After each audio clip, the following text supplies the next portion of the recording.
Persatuan adalah kunci kekuatan sebuah daerah. Trenggalek, sebuah kabupaten yang tengah bersinar dengan inovasi dan program-program unggulannya.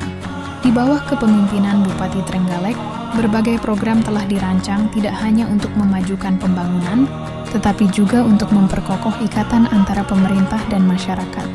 Melalui dialog terbuka, kolaborasi dalam pembangunan, dan kebijakan yang adil, rasa kebersamaan tumbuh subur di setiap lapisan masyarakat. Masyarakat tidak hanya menjadi penerima manfaat, tetapi juga mitra aktif dalam membangun Trenggalek. Saksikan bagaimana Trenggalek membangun persatuan melalui kolaborasi antara pemerintah dan masyarakat. Dari dukungan untuk UMKM, hingga pembangunan kampus sebagai simbol kemajuan daerah. Semua menjadi bukti nyata bahwa persatuan mampu membawa perubahan besar. Mari kita telusuri kisah inspiratif ini dalam video dokumenter kami. Dan temukan bagaimana langkah kecil bersama dapat menciptakan dampak besar untuk masa depan Trenggalek yang lebih cerah. In general ya, jadi sebenarnya kalau visi misi, saya selalu katakan Trenggalek ini bagian dari Indonesia. Jadi Indonesia itu sudah punya cita-cita abadi, yang satu memajukan kesejahteraan umum, mencerdaskan kehidupan bangsa, ikut melaksanakan ketertiban dunia. Makanya kalau di Trenggalek itu mungkin teman-teman sering dengar diksi meroket. Meroket itu sebenarnya ya serapan dari cita-cita abadi bangsa tadi. Meroketnya itu MER-nya apa? Memakmurkan ekonomi rakyat. Jadi concernnya yang pertama di prosperity, di kesejahteraan. Kemudian OK-nya meroket, OK-nya orangnya kreatif. Ini bagian dari mencerdaskan kehidupan bangsa. Kenapa kok kreatif yang dipilih? Karena ada yang namanya Global Creativity Index, di mana semakin kreatif sebuah bangsa, itu kemudian semakin sejahtera bangsa tersebut. Jadi dimensi cerdas dan kreatif itu menurut saya beyond pinter, gitu, melebihi pinter. Jadi itu yang pengen diciptakan. Terus kemudian yang terakhir ekosistem terjaga. Jadi meroket ET-nya yang terakhir itu ekosistem terjaga. Itu bagian dari kalau di undang-undang kan melaksanakan ketertiban dunia. Nah sekarang kita terikat sama ketertiban dunia, yaitu Sustainable Development Goals-nya. Salah satunya ya bagaimana dunia ini bisa lebih berkelanjutan.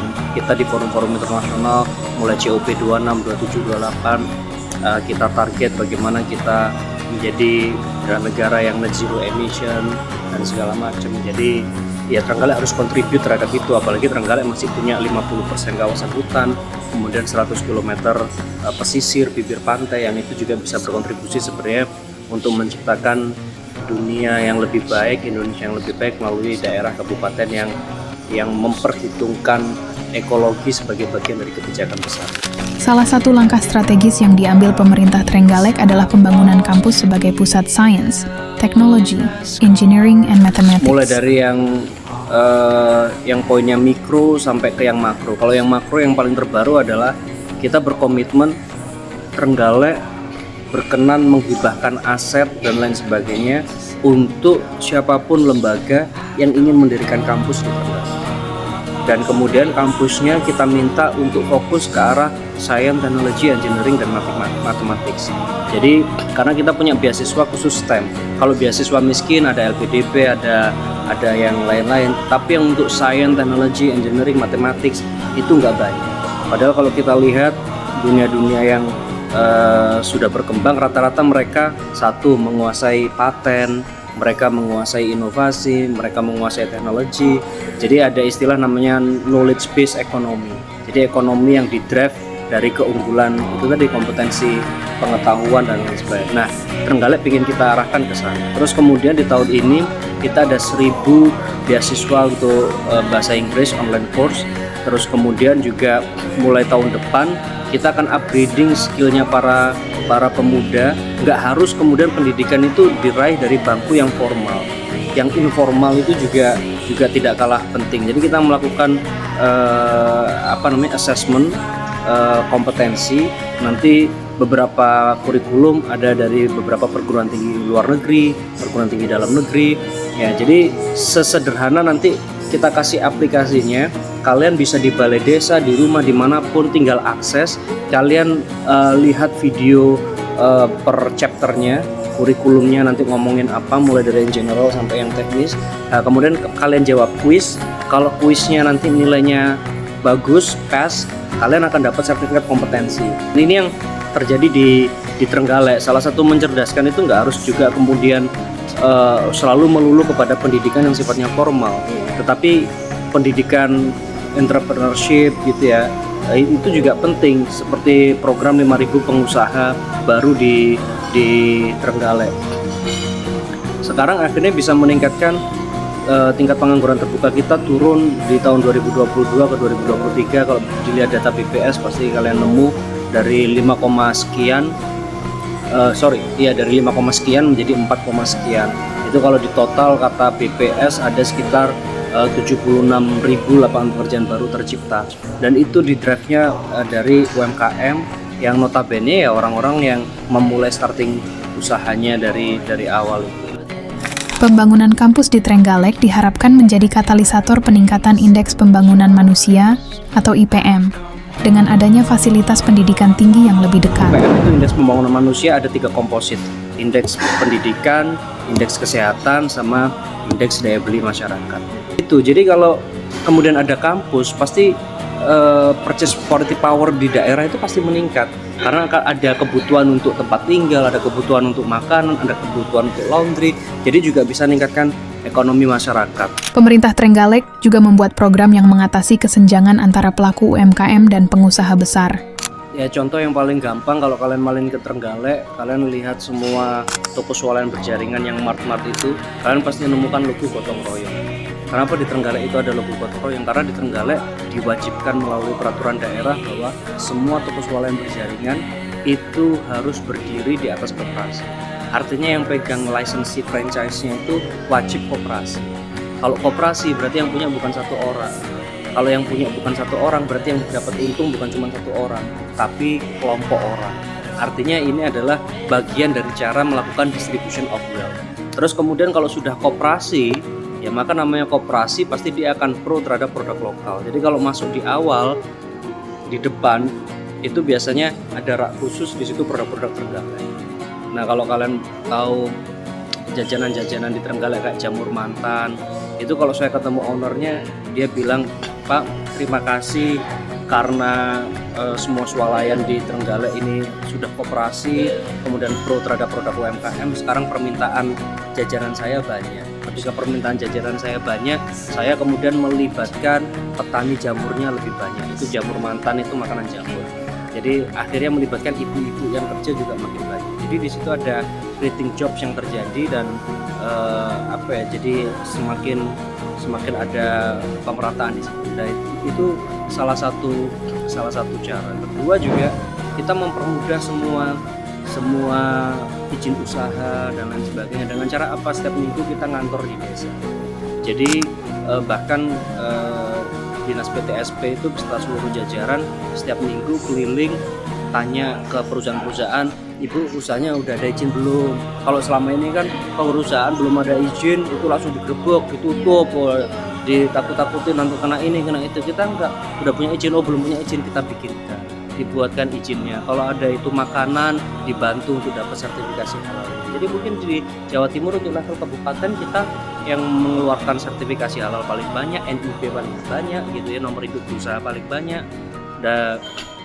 dan itu kemudian yang memicu bahwa pasca Covid kenaikan investasi kita apalagi di sektor UMKM itu naik 30 kali lipat dari biasanya ya, karena kita memberikan kemudahan usaha gitu. Dan pada zaman saya juga gitu, akhirnya karena iklim investasinya dianggap dalam tanda kutip bersih ya, kemudian melayani, itu satu-satunya FDI, foreign direct investment atau investasi langsung dari luar negeri, itu kemudian masuk ya karena saking percayanya kepada kita. Itu salah satunya pabrik yang hilirisasi produk-produk pertanian di Kabupaten Trenggalek. Nah, itu kan juga membantu menyerap tenaga kerja dan lain sebagainya. Selain inovasi dan program yang diadakan oleh pemerintah Trenggalek, pasti ada tantangan yang turut mengikuti perkembangan inovasi. Ya, kalau challenge sebenarnya saya berharap inovator-inovator yang seperti ini tuh kemudian muncul, dan semuanya tidak berharap kemudian dari sentuhan pemerintah. Jadi sebenarnya kayak contoh, kamu sudah dilatih pemerintah, sudah oke nih. Ya, harapan saya kamu dong ngelatih yang lain-lainnya. Jadi menularkan kesuksesan ke teman-teman yang lain. Kalau di negara-negara yang dalam tanda kutip sudah negara maju gitu, Chambers of Commerce-nya itu kayak kalau di Indonesia Kadinnya itu dia biasanya kalau udah dapat program dari pemerintah, kemudian mereka bikin community untuk kemudian juga membantu usaha-usaha yang lain untuk startup gitu. Nah, selama ini mungkin kita dikenal sebagai bangsa gotong royong, tapi kadang-kadang kalau ada pengusaha atau usaha lain tumbuh itu dianggapnya saingan. Nah, yang semangat yang seperti itu yang mungkin itu masih menjadi challenge untuk kita, bagaimana kolaborasi, bagaimana mengejawantahkan gotong royong di dalam persaingan usaha. Jadi ada semangat gotong royong tapi di sisi lain persaingan usaha. Padahal banyak sebenarnya kayak spot-spot di Trenggalek itu sudah membuktikan gitu bahwa persaingan usaha itu sebenarnya ilusi. Contoh gini, bagi UMKM ya contoh. Sampai tahu pasar Pon ya di Trenggalek. Itu kalau malam itu kan di situ berkumpul banyak UMKM mulai dari makanan, minuman dan segala macam, buka lesehan di situ, angkringan di situ, dan terus kemudian yang bisa main musik ngamen di situ dan segala macam. Dan mereka tumbuh bareng-bareng itu.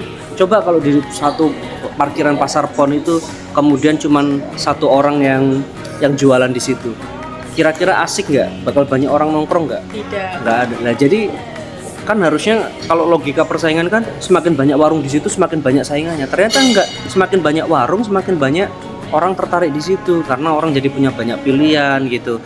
Jadi terus kemudian, nah itu yang dinamakan bahwa aglomerasi ekonomi itu bisa menarik menarik pengunjung, menarik traffic, kemudian memperbesar kemungkinan untuk kemudian ada sales atau ada penjualan di perusahaan kamu. Jadi spot-spot yang kayak begitu membuktikan bahwa sebenarnya persaingan usaha itu ya kalau bagi UMKM harusnya dikesampingkan dulu lah, kita kolaborasi. Makanya semakin banyak UMKM, semakin banyak itu sebenarnya semakin menguntungkan satu sama lain. Jadi selama ini kita itu kan terikat satu birokrasi bahwa anggaran itu ada penjadwalannya, begitu ada serapannya. Nah kadang-kadang kayak contoh ini pemerintah daerah, kita mau ada rapat nih, mau pesen makanan untuk rapat atau ada tamu.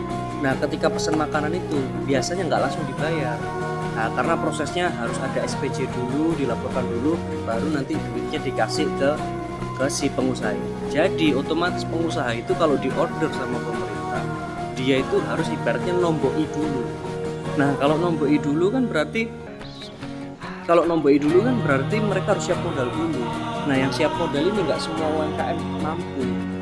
Pasti hanya mereka yang besar-besar yang punya modal. Kalau kayak begitu akhirnya transaksinya atau yang berani dibeli oleh pemerintah ya cuma yang besar-besar gitu. Nah, kalau kayak begitu kan nggak merata. Nah makanya dengan adanya kartu kredit pemerintah daerah ini, jadi mereka langsung dibayar tunai sama kartu kredit ini. Nah kemudian tinggal pemerintah nanti jadi dia dibayar oleh bank, kemudian kita tinggal kemudian membayar balik ke bank itu. Jadi kartu kredit pemerintah daerah itu yang pegang itu bukan masyarakat, yang pegang itu kita pemerintah daerah, sehingga kita bisa membayar di muka mereka yang kita order. Nah makanya kalau nanti ketemu UMKM lagi dan segala macam, disarankan mereka mendaftarkan diri di e-katalog lokal. Nah, jadi nanti setiap pembelian kita tinggal klik, kemudian langsung dibayar lewat kartu kredit pemerintah daerah itu. Sehingga nanti tinggal birokrasi anggaran untuk pembayarannya dan lain sebagainya, UMKM ini terimanya sudah duit di depan. Jadi kartu kredit pemerintah daerah itu bukan kemudian masyarakat yang dapat kartu kreditnya, bukan. Kartu kreditnya itu dipegang oleh pemerintah daerah biar pemerintah daerah mampu membayar di depan vendor-vendor yang selama ini kita gunakan. Jadi semua UMKM itu bisa dibeli oleh pemerintah gitu.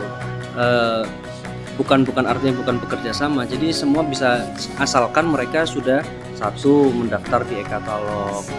Karena kalau nggak mendaftar di e-katalog, kita kan susah melihat ini siapa, kualitasnya bagaimana, harganya ada di berapa. Nanti takutnya dalam tanda kutip ada transaksi-transaksi yang bisik-bisik gitu, harusnya harganya sekian ya. Tapi kalau sudah masuk ke e-katalog kan sudah jelas di situ ada harganya, semua bisa melihat gitu, jadi transparan. Itu aja sebenarnya. Jadi bagi kami pemerintah itu kemudian nggak ditanyain sama rakyat, kenapa kok milih warung nasi yang itu kok bukan yang ini gitu. Ya kan kelihatan kalau sudah masuk e-katalog kan, loh aku pilih ini karena di sini ada menu begini, harganya segini kan gitu. Lantas, apakah ada UMKM yang mengikuti program dan juga event yang diadakan pemerintah Trenggalek?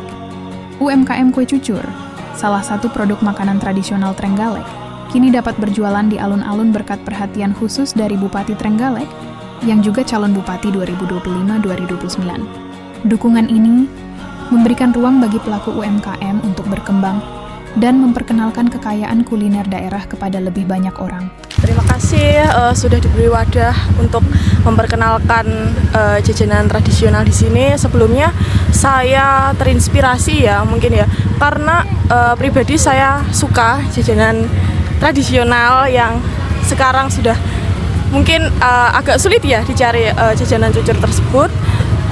Saya mulai coba-coba membuat sendiri di rumah dan ternyata peminatnya di Trenggalek itu banyak sekali. Sebelum saya buka lapak di alun-alun Trenggalek awal 2024, saya sudah buka dengan sistem pre-order. Habis itu kok semakin banyak ya peminatnya, habis itu disupport oleh suami saya buat buka lapak. Alhamdulillah masyarakat Trenggalek itu sangat mendukung, sangat suka jajanan tradisional. Dan adanya cucur jadul, kan aku ingin melestarikan jajanan tradisional.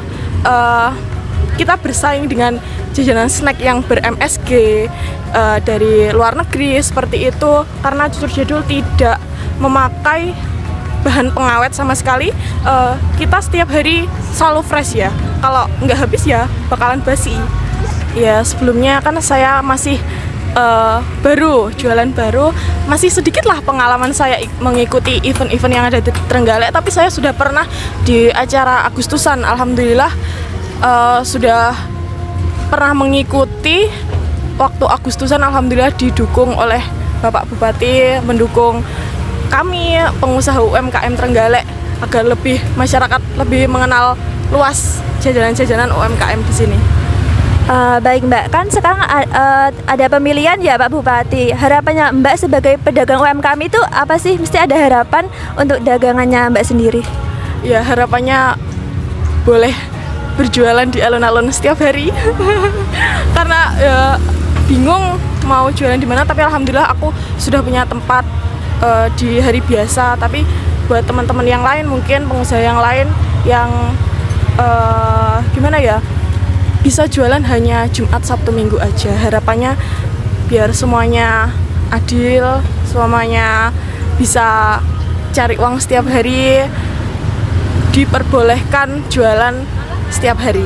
Harapannya ya semoga lebih, mungkin sebelumnya sudah sangat membantu UMKM ya, sangat memperhatikan juga. Harapannya tetap diperhatikan, tetap dilihat agar teman-teman, bukan hanya saya tapi juga teman-teman sekitar yang berjualan di sini, mencari nafkah di sini, selalu dikasih jalan lah, dikasih tempat.